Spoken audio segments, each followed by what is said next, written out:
Hello, everybody, and welcome back to another recovery story.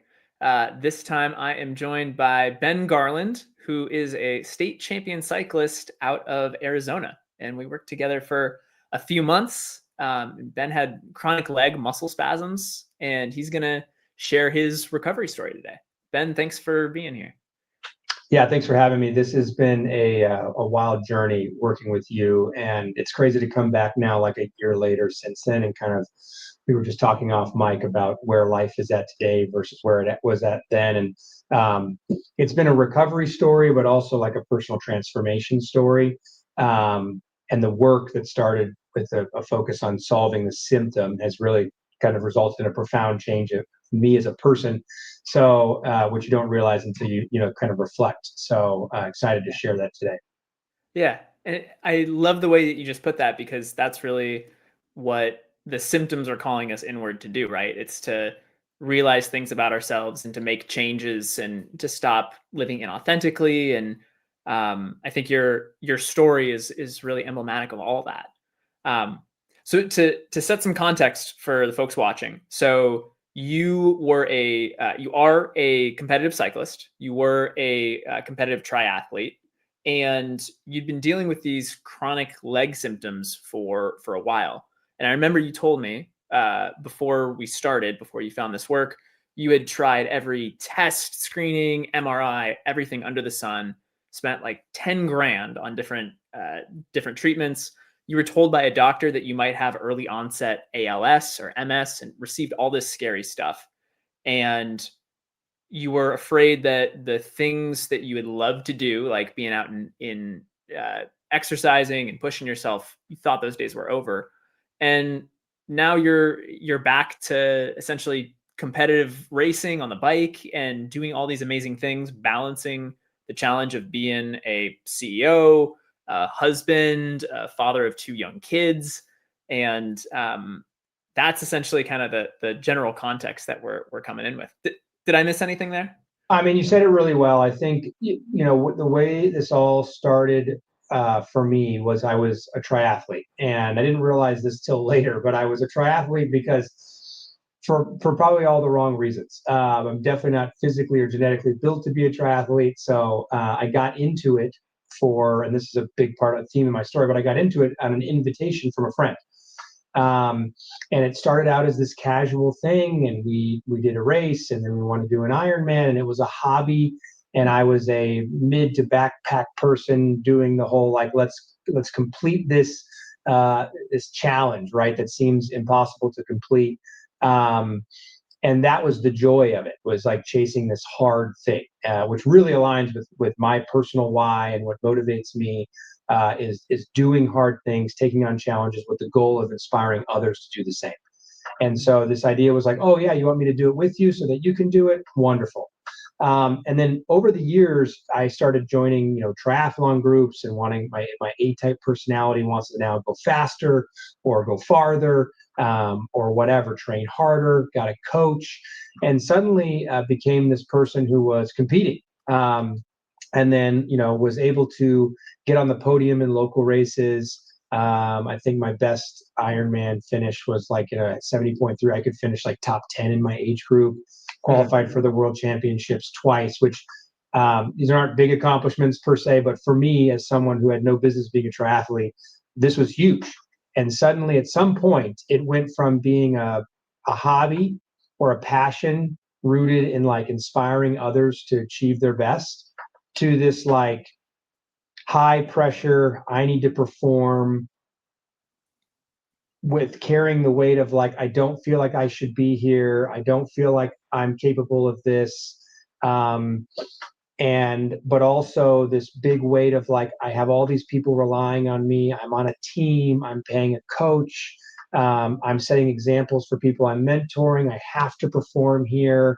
And it just became this thing of pressure. And so at what I would consider the peak of my ability, I started to have these symptoms.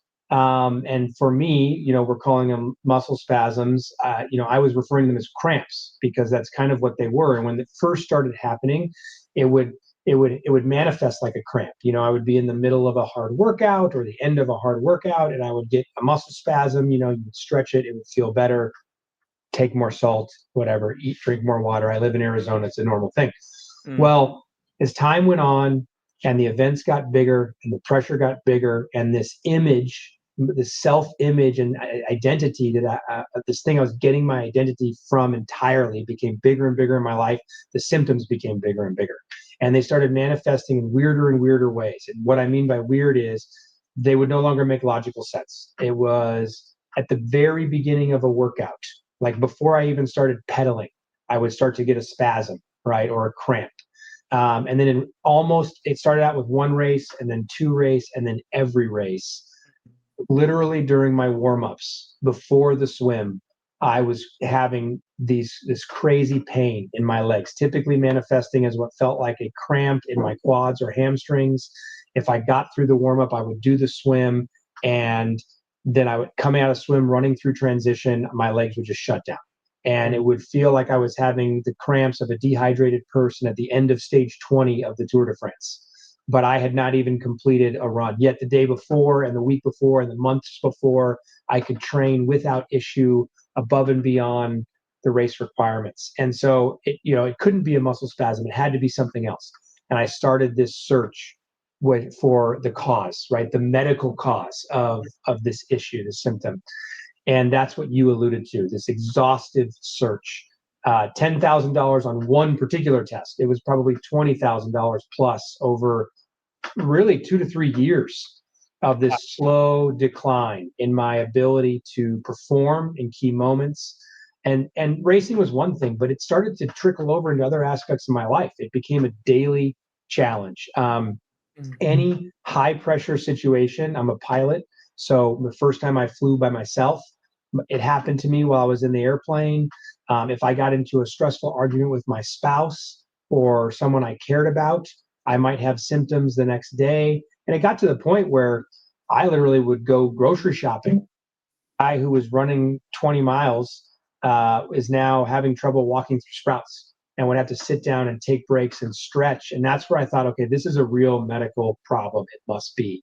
Right. And I went down that path of traditional solutions. And it was brutal. It was scary. I mean, coming home and telling my spouse, "Hey, guess what? I'm 20, or I guess I'm 35. You thought I was an Ironman athlete. I'm actually an MS patient, and this is going to be something we're going to deal with the rest of our lives." I mean, just that in and of itself is terrifying. Terrifying. And it's like the doctor tells you this. He's like, "I can't give you the diagnosis, but it's what you have, and it's going to get worse as time goes on." And you're like, what? So that's where I was at. And that was like rock bottom. No explanation, incurable. The thing that gave me all of my identity at the time, and that I thought I cared so much about, is now gone, vaporized. You can't do this anymore. Not to mention anything else. And that was a super scary moment. And to jump in, like when I share like a little bit about your story with clients or people that I speak with, like that is the part that is the jaw dropper. Is like, yeah, this guy was told he could have early onset MS or ALS by a doctor. And the fact that it is, I mean, just one, there's rage associated with, essentially calling that out of thin air. But number two is, I think it shows, like you said, that's rock bottom. Like it doesn't get much further than that, like going from 20-mile runs to not being able to walk through the grocery store. Yeah, I mean, I want to be clear. I mean, I've gone as a volunteer to the MS Walk here in Phoenix for years. My dear friend, his mother has it. So like, I don't want to. I'm not saying that it's that I had or was dealing with the level of challenge that those folks are dealing with, because that's real challenge. But what I was going through was so unbelievable and seemed so wild that the only justification could be some crazy medical diagnosis. And so, as outlandish as this seemed, given like the other things I was able to do at the time, I was like, oh, well, the doctor must be right, because nothing else explains this. I was getting so tired of people thinking I was a crazy person for trying to explain to them what was happening, that like, you don't want to tell the story to anyone anymore because it sounds like you're complaining or you're making it up or it's not real. So now you've got this real diagnosis from traditional medicine that you can at least blame or project your problems on.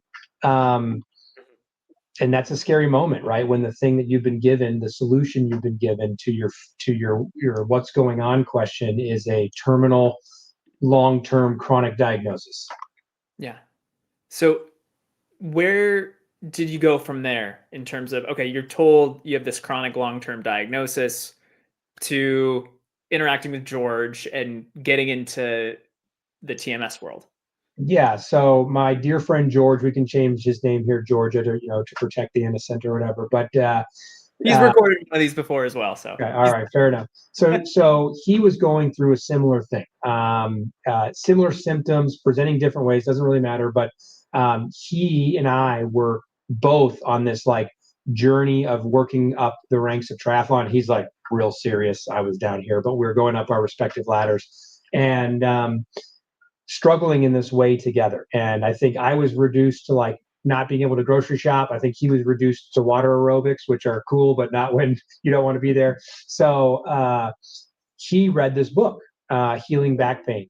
He and by Dr. Sarno, and he referred it to me. And I was listening. I remember I was going down to Patagonia, Arizona, on a cycling trip with a bunch of friends. We'd been planning it for a year. I was scared completely out of my mind that I was going to get there and literally just cramp up and not be able to participate and be yet another embarrassment, yet another waste of my time. And I'm listening to this book on tape as I drive there. And I remember the first couple chapters where they describe the typical patient that presents with TMS was like they had written my autobiography, or I had written my autobiography. It was just me. They were describing me, every aspect of my life, my personality, where I get my affirmations from, how I deal with conflict, the amount of stress I carry. And I was like, oh my God, this feels so real. And every page of that book was that way. And that was my first exposure to the TMS concept. And I really came out of that saying, like, I know I've got this traditional medicine diagnosis, but I really think this could be the thing. And that's what started the exploration. Mm. Okay, so the fire is lit. You're like, this really describes me. Then what happens? Read the book, read some additional books, tried to do some choose your own adventure, self education. There's limited resources out there, so I'm messing around with workbooks online. There's some courses, but I'm just sort of meandering my way through this gray world. And it was everything I read gave me confidence that I was on the right path, but nothing gave me clarity on like where the path was going or how to. And of course, my mind now, I want to go just like for triathlon as fast as I can down this path to get to a solution. And probably the wrong approach, but that's what I was doing. And so George also. George was like my savior, but George had met you, Alec, and started working with you and said, hey, if you really think this is something worth it, that might be relevant to you, you should explore it with a guide. I had made a commitment many years prior, actually from banging my head up against triathlon for so many years, and then getting a coach and excelling. I didn't want to do anything else in my life without a coach. And so Alec you became that coach for me in TMS. And that's when we started really doing the work of defining the framework, looking at it specific to my situation, and then putting together really a care plan. It was a combination, I think, of education and a care plan itself, tools, exercises, etc., to arm me to then start doing the self exploration that is the work to try and get to a solution. Yeah. And for you, I remember something you said as we were wrapping up the coaching journey together, that like, the symptoms decreasing and being able to, go out on the bike and not have to worry, like that's amazing. But like the things that you learned about yourself were really like, those were the nuggets, and the changes that you'd made in your life were the really profound things. And I'm curious, kind of as the journey unfolded, what what was it like for you? Some people say that the symptoms, like, they didn't really go away until a few months in, and I didn't really start to see changes until then. Other people, they started to see changes right away. What was that like for like going through that for you and the pace of the change? Yeah. So the on the exploration side, it was this huge eye-opening experience of honestly my sense of self. And what Mm, I mean by that is what is my identity? How do I gain my identity? Or what do I pull my identity from? Um, and to understand that, I had to start to understand my personality type, right? And in my case, I'm highly socially motivated. My love language is affirmation. So I'm very, I mentioned that part of my personal why has to do with motivating and interacting with others. Um, and so it's a slippery slope for me because I can take on too much or I can take on things for the wrong reasons. You mentioned authenticity a couple times. So this journey of this transformation started with an exploration of self and identity, and it ended, or is continuing, I should say, with a shift towards a more value-based lifestyle and figuring out what what are the things that bring me joy, right? Everything in my life either adds stress or adds joy. Some are a bit of both, like my son, but mm, um, it either adds stress or it adds joy, right? And if it adds joy, it's probably because it is aligned with things that I authentically care about and connect with. And if it adds stress, it's something that I'm probably doing to impress someone else, or I've attached something to my identity that I don't actually care about, but I need to do this thing to gain this, to build on this identity. Um, and you know, one of the things, and I want to make sure I quote this correctly for the audience, but one of the most impactful moments in our coaching, and I wish I had my notes in front of me, but one of my most impactful moments was when we talked about how we generate identity. And it was basically my identity was rooted in or anchored in doing things, right?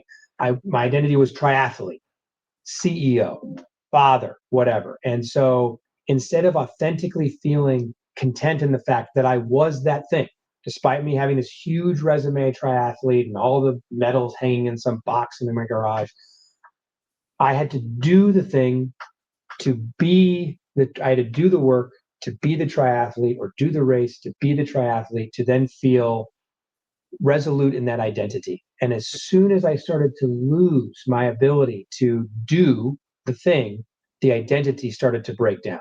And yeah. the loss of the identity became this huge point of stress.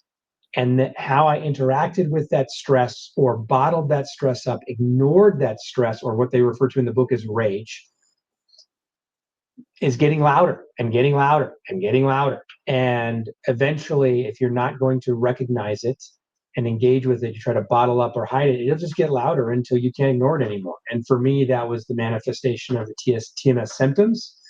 And I think the reduction in that symptoms came from one, tools that taught me how to interact better with that emotion, identify and interact with it better, but also tools that over the longer term allowed me to shift from being totally resolute and confident in my identity as it was.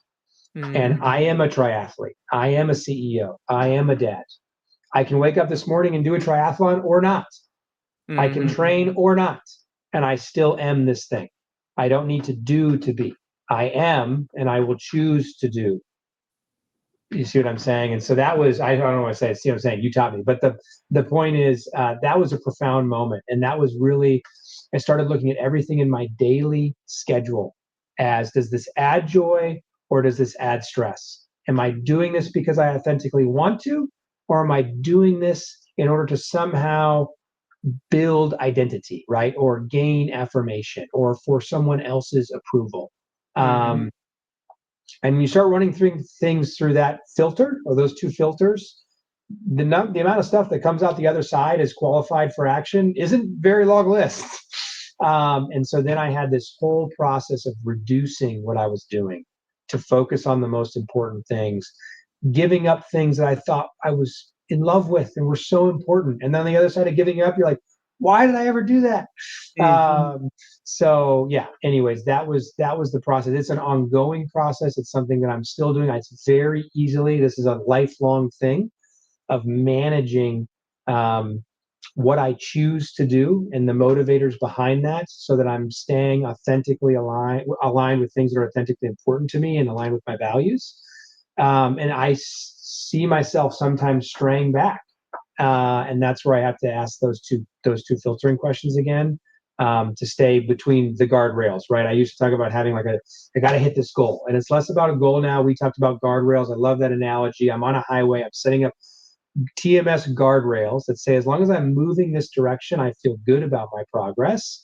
The Mhm. guardrails keep me from going off on either extreme, um, but I'm headed in the right direction. I don't have to get there today, but I'm headed in the right direction. Yeah. I love what you just said, just about identity and tying your symptoms to it and the stressors and doing things for other people as opposed to yourself and figuring out what creates joy and what creates pressure or kind of the the unnecessary stress, right? Because the things that bring us joy, like you said, like, kids, like joy and stress. But there's the good stress that you want, and then there's the stress that's just like, yeah, I'm just doing this for other people. And I think one of the really powerful moments that you shared on this journey was essentially realizing triathlon is not something that I've done for myself as much as for other people, and really putting your focus on cycling. And like that's where you got, it sounded like, more joy from. Yeah, so much. It's funny. I look back at my triathlon. It's like I did the first one because someone asked me to do it. Then someone else asked me to do another one. I said, well, if I'm going to do another one, I'm doing Ironman, so we might as well do that. Then someone invited me from the group to join the club. Then someone from the club said we should have an elite team. Then someone from the elite team said we should get sponsored. Then someone said, hey, do you want to try and qualify for a world championship? Like, it was never like Ben Garland was like, man, okay, what's the next thing I want to do in triathlon this month? It was, and the reality was, if I had asked that question at any point, the answer probably would have been nothing. Right. uh, because it was driving me nuts, and it was too much. It was too much stress and all this stuff. And so, yes, part of that, what brings me joy, what is my bandwidth? Cycling was the one thing that I just loved, and so much of it, mountain biking, gravel racing, I was avoiding because I needed time on bike, right? Time training in a structured way, and found myself just doing this stuff that was so fun. And like the concept of having TMS symptoms was an afterthought. And again, talking about that windy road, I first, as is true with all things in TMS, a lot of times when you try a new thing, it works for a while, but if it's not the right thing, you'll find yourself coming back to symptoms. For me, it's also how I interacted with it. So same thing, started cycling, passion project, so much fun. Okay, let's sign up for this race. Okay, let's join this team. Well, we're going to need a better coach. Now I've got a former Olympic world tour coach. I need to make sure I impress him with my progress, right? And now I'm racing, I'm trying to gain points, and suddenly symptoms did start to manifest a little Mm. bit, right? And now I'm like, okay, am I treating this thing the way that I treated triathlon? That's going to take another thing that I think I did love at one point and remove it from my life as a source of joy to a source of stress. And um, so now I've managed that relationship with cycling in such a way where it doesn't go there, right? And if I have symptoms come up, I have tools in my quiver from our work to recognize, okay, I know what this is. I know what the causation is. I know where it leads if I continue down this path, but more importantly, I have tools that give me hope that I can get off this path. And I think that the loss of hope, when you talk about that rock bottom diagnosis or otherwise, lack of understanding, um, lack of a clear solution, never knowing if there's light at the end of the tunnel, all those hopeless thought circles we get tied up in, that's the root of TMS. Like, I'm never going to get out of this. I'm never going to solve this. I'm losing the things I love. And so now it's like, okay, I know what this is. I'm not going to react to it. I have tools to turn the boat, so to speak, and I have hope, right? And that hope allows me to work through any symptom or bad day or whatever without panic. And that's the biggest thing, right? To be able to return to the things that I'm passionate about with joy and without fear. Um, is the biggest thing. And to that point, I think joy is often a precursor to performance. And I think in your case, and I have a photo here to share of you winning the Arizona State Championships for time trial on the bike. And that's essentially, I see it as like there's a pattern for a lot of the athletes that I work with, George included, where you find this joy of the sport when it's taken away from you, right? When you're not able to do the things you love, you get to ask the question, do I really love this? Or am I doing it to impress people? And when you find something that you really love and joy is the fuel, then the performance follows. And I think you're a beautiful example of that, just given the results on the bike that you Yeah. experienced.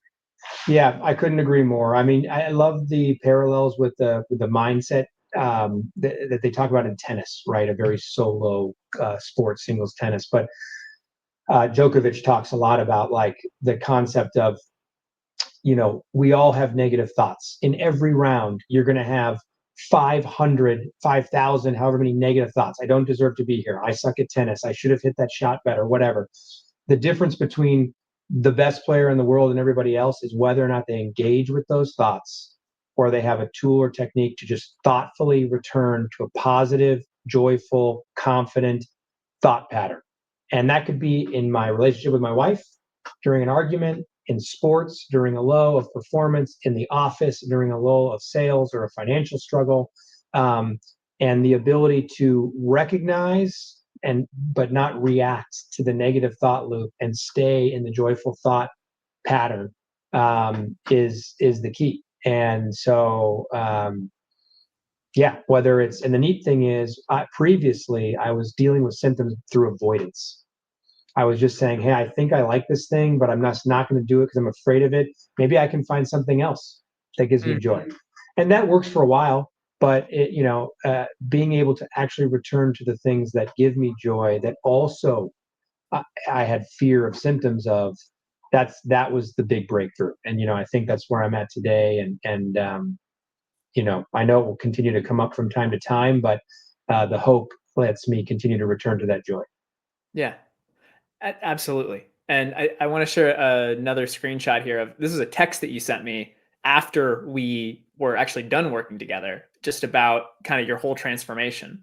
You say, getting my authentic identity nailed down and tearing down these old self-destructive mental constructs has finally set me free. I've lost 22 pounds over the past couple months, which is insane given how much I struggled with it.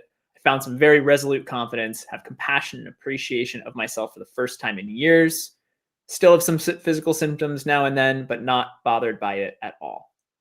Now, if that's too personal, I'm taking a picture of that because it's pretty, like, again, it's really wild going a year out reflecting on some of that. And I forgot that I sent that message, but I now remember typing it. And I remember that moment that I wrote it.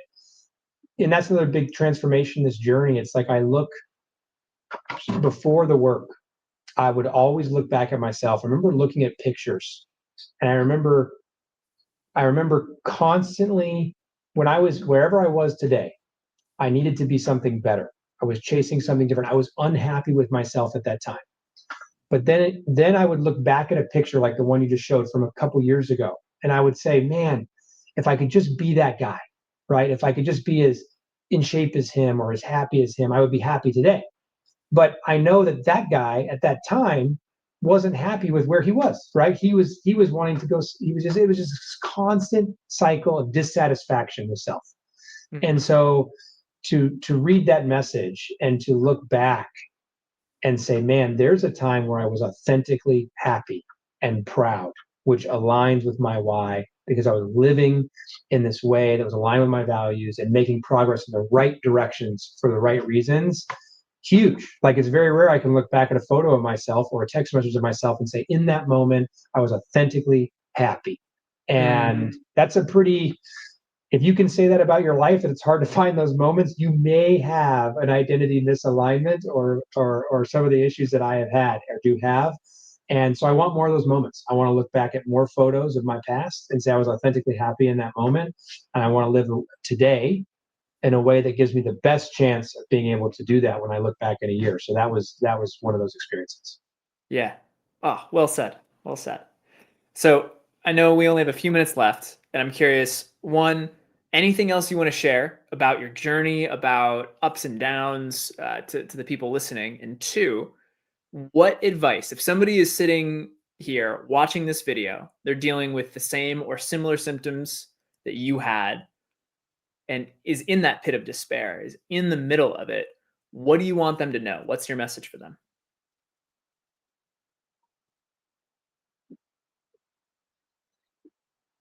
I think if I had to pick two things, I would say hope and patience.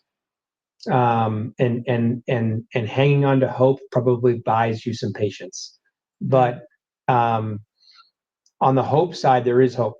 You know, I went from Ironman style athlete to can't walk through a grocery store, and my whole life falling apart because I was coping with that incorrectly, to where I'm at today, but winning again, competing again, having fun. So there's so many examples of people that I followed. uh, there is hope. And the other one is patience. It does take time. mm, And I think the entire time Alec and I were working together, I was still racing and I was still having symptoms. I'm in the middle of the work, and it even gets worse before it gets better. Sometimes it gets a little better and then gets worse again. And so you have to have patience. You have to, and confidence that you're on the right path, which is the hope. And yeah, if you can have those two things, if you read that book, or you read the profile, the questions that Alex asked for profiling, and it's you, and you see yourself there, I just encourage you to be hopeful and be patient and stick with it, because it probably is you. And this thing is definitely real. And if you can work through it, the results are profound. very well said. Very well said. All right. On that uplifting and hopeful note, we'll call this one a wrap. Ben, thank you just so much for coming back, sharing your story. It's really amazing to see, honestly, not just the way that you balance life as, an athlete, but also being a CEO, being a father, being a husband. I'm not married. I don't have kids. I don't have to deal with all that stuff. And, it can be stressful enough in life. And just seeing you do all this and the commitment that you have for the work and balancing that with all the other commitments you have in your life is just really inspiring. And so I'm grateful that our paths crossed and really grateful that you came on and shared your story, because I think there's so many golden nuggets of people out there who are going to benefit from hearing you. Awesome. Well, hey, Alec, it's so good to see you. I'm glad you reached out. I wanted to review more of my notes before this call. Now I'm confident that I'm going to, because revisiting the work brings me joy, and it gives me more motivation to continue going forward. And so every time we talk about this, it's uplifting for me personally. And so I appreciate you giving me that, and hopefully it also translates into being something that's uplifting for someone else that's on the path. I'm confident it will be. All right, Ben, thank you for being here, and everybody else, take care. Hope you enjoyed this, and we'll see you next time for another recovery story.